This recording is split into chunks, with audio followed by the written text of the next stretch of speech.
Greetings viewers, Eric the Car Guy here, also known as ETCG1 on this channel, and if it's your birthday, ETCG1 and Eric the Car Guy want to wish you a happy birthday.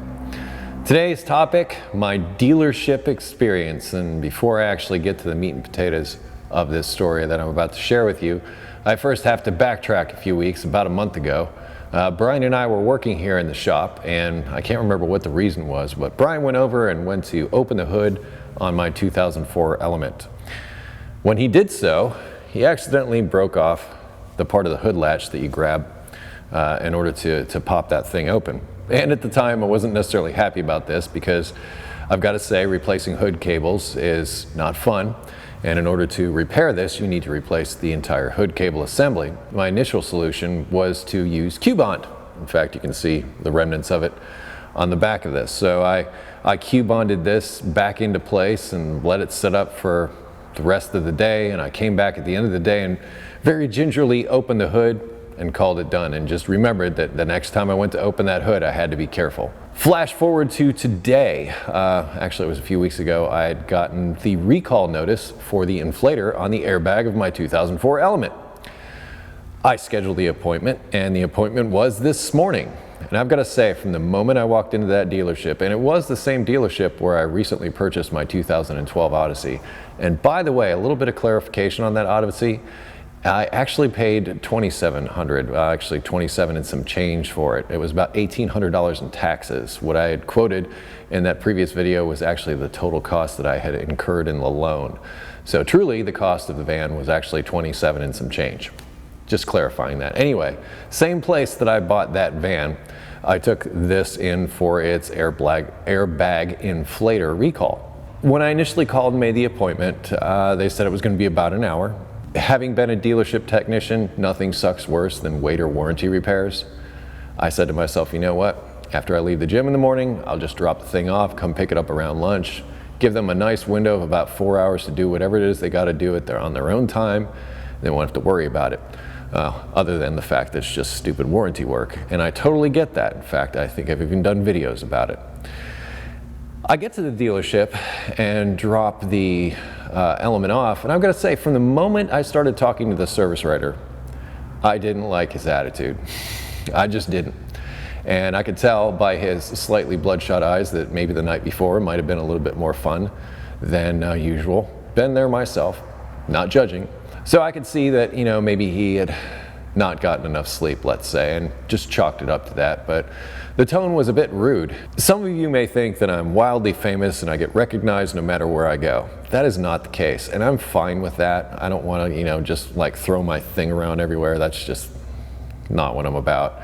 Aside from that, it's nice to have some anonymity and just be treated like a person, just like you, because honestly, that's what I am.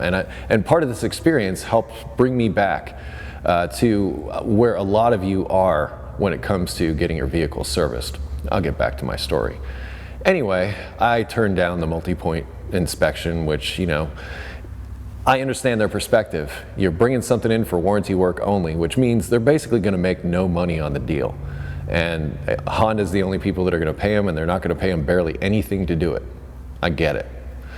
So I want to make it as painless as possible. Don't bother looking the thing over. Don't bother wasting your time, because I got it covered. The next question was, do you want a complimentary car wash? And I'm like, you know what? Don't even bother. I'm not, you know, I want to be as low maintenance to you as possible. It was my philosophy going in.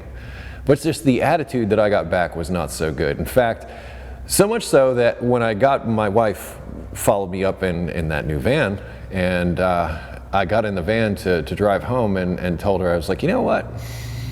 That was not a pleasant experience dropping that thing off. It seemed like that service writer just was not a nice person. Well, now I'm getting to the point of the story, because after returning home, I was back to work or whatever, and I get a phone call that said, and this is exactly how it started out. Sir, the hood latch on your vehicle broke. And I'm thinking to myself, it's in for an airbag replacement. Why are you opening the hood? I declined the multi-point inspection. Oh, well, we opened the hood to disconnect relays and all that, and honestly, that's a valid point. So they broke this when they went to open the hood. And me, like I said, I knew to open it gingerly and not pull up on it like this. See, the way this is set up is it should pull straight out like this. a lot of people, because of the way it is, pull on the bottom and try to pull it up like a regular hood latch. Well, when they do so, that's what I think Brian did initially, is he tried to pull up on it instead of pull straight out. And as a result, that's what broke it. So if you're not aware of how this thing works, and in a Honda dealer you should be aware, but if you're in a hurry, you're doing warranty work, you just reach in there and grab it and bam, it broke. Okay, I get it. But now he calls me up and basically with sort of an accusatory tone, as if I had planned this whole thing to happen. And then the negotiation begins. I'm like, all right, fine, give me a hood cable, no labor, no nothing, just give me the cable, I'll install it myself, we'll call it a day. No sir, I'm not gonna do that. And then there was this back and forth, and I'm like, dude, I am an ASE certified master technician, former master Acura technician. I know what I'm talking about. I've done these recalls. I know what this is about. And anytime I've even done a video about this, you broke it, now what? Anytime I've broken something, we take care of the customer. That's just what we do. And I'm not asking you to fork out labor or anything like that. I'm willing to meet you halfway, just give me the part. Well, that was not an option. And honestly, the cable's about 20 bucks. So it's not the money, it's not the principle of the thing, it's just, you know, he accuses me of basically giving them a broken car. In fact, kept saying over and over again that it was broken, it was broken, it was broken. There's no way. Interrupting me while I'm trying to explain to him my position. That was extremely rude. And that's what got me more than anything. Okay, this broke. I knew it was gonna break again eventually. I didn't necessarily want to deal with it, but you know what, today's the day. And I'm feeling like I'm the person that's responsible for this, and I don't want to feel that way.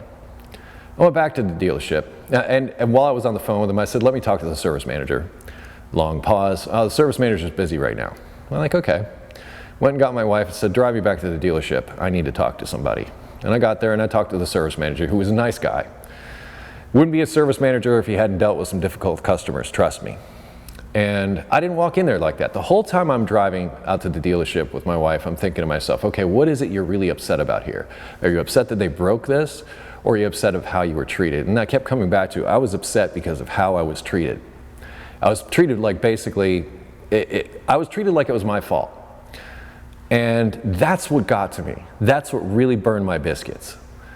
So while in that office with that service writer, oh, come to find out, the service writer was actually the one claiming to be the technician, which I found interesting. I thought it was the technician that called me initially, but it was actually the service writer, who happens to be a Honda master technician. Now, for whatever reason, he's not out working on the cars, he's writing up work orders. I gotta tell you, he's doing a really crappy job of it. And I'm not gonna mention the dealership's name, but I'm sure if this person or somebody associated with this dealership gets a hold of this video, they'll know exactly who I'm talking about. But I've got to say, it was the worst customer service I've ever experienced. And I feel for you people, and I know why you watch my channel. I know why you like my videos, because you're tired of dealing with this crap. You have to deal with it all the time. And for lack of a better phrase, I'm not a muggle. I'm not out there, I know the score. I've been on the other side of the counter. I've been in the bays, I've been working. You've seen what I've done over the years, just on this channel. Well, I was working for, well, let's see, more than about 13 years before I ever got to that point. So, I'm definitely wise to the kind of things that happen and the kind of things that go on and what it's like to work as a technician. And I felt that I had done everything possible to try to make their lives as easy as possible, because I realized I was a no money customer, and I never was going to be a money customer other than the 27 grand I just spent on a van there. So where does this leave us? I guess it leaves us with me telling you a story about my experiences today. And I'm sure you're going to share your experiences with me. Feel free to do so. Like I said, I have a whole new appreciation. I guess I went through this today because I needed to get that appreciation for where the fans of Eric the Car Guy and ETCG1 are coming from. And it's not that I didn't have that perspective, but it's been more than 20 years since I've had to have my car serviced by somebody else other than warranty work like this. Because even for who I am, I can't do that work. It's got to be signed off by the people at the dealership, everything else. So, that's the way it's got to be done. But that being said, it doesn't make it suck any less. That Honda dealership gave me the worst customer service ever, and it was a result of that person that I was dealing with directly. And I let him know. I let him know exactly. I said, you know what, it wasn't so much that this got broken, and it is basically the fact that the way I was treated. How did it get resolved? Well, I agreed to purchase a hood cable, just a little over cost. Fine, we came to that agreement. For me, it was more just giving that service writer a piece of my mind and basically saying, look, don't treat me or anybody like that. Go back to school and learn how to treat people on the phone. You don't interrupt them. You don't talk over them. You just listen to what they say. That's what you've got to do as a service writer, unfortunately. You're going to deal with technicians that are unhappy. You're going to deal with customers that aren't happy. You're going to deal with management that isn't happy. A service writer job is probably one of the worst jobs in a dealership, in my opinion. But you got to be able to hold your chin up. You got to be able to keep your cool, and you can't insult the customers. And that's what I felt. I felt insulted. I'm going to close this out now, open this up for discussion. Link in the description to a discussion about this over at airthecarguy.com. Speaking of, you got automotive questions? Please go over to airthecarguy.com. There's a video there to tell you about the features that can help you there. If you wish to connect with me socially, and I mean socially, Google+, Facebook, Twitter, also Instagram. Close each of my videos with be safe, have fun, stay dirty, and I want to thank you for watching and listening to my rant. I'll see you next time.